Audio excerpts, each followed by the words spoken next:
The house on the hill. There was a house on the hill that no one dared to go near.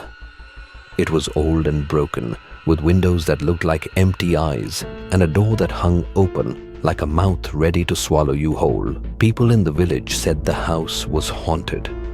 They said strange noises came from inside, and anyone who went in never came out.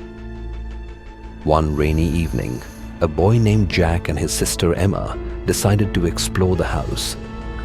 They didn't believe in ghosts and wanted to prove everyone wrong. Armed with a flashlight, they climbed the hill. The wind howled as they pushed open the creaky door. The air inside was cold and smelled like something had rotted. Cobwebs hung from the ceiling, and the floor creaked with every step they took. "See? It's just an old house," Jack said, trying to sound brave. But Emma wasn't so sure. She felt like someone or something was watching them. "Let's go back," she whispered. Jack shook his head and kept walking. They found a staircase that spiraled up into the darkness. Jack pointed his flashlight at it. "Let's see what's up there." Emma hesitated but followed him.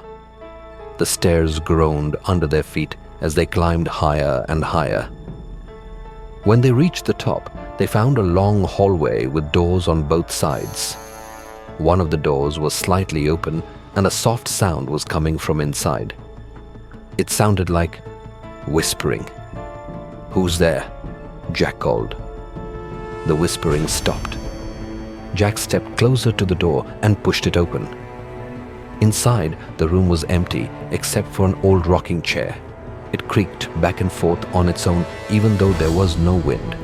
Emma grabbed Jack's arm. "Let's leave now!" But before they could turn, the door slammed shut behind them. The whispering started again, louder this time, and it seemed to come from the walls. The room grew colder, and the shadows in the corners seemed to move. "Run!" Jack shouted. He grabbed Emma's hand, and they bolted for the stairs.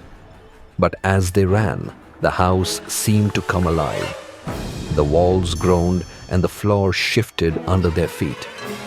The whispering turned into a loud, angry roar. They reached the front door, but it wouldn't open.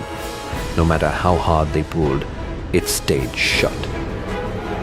The roaring grew louder, and Jack felt something cold grab his shoulder. Suddenly, the door flew open, and Jack and Emma fell outside onto the wet grass.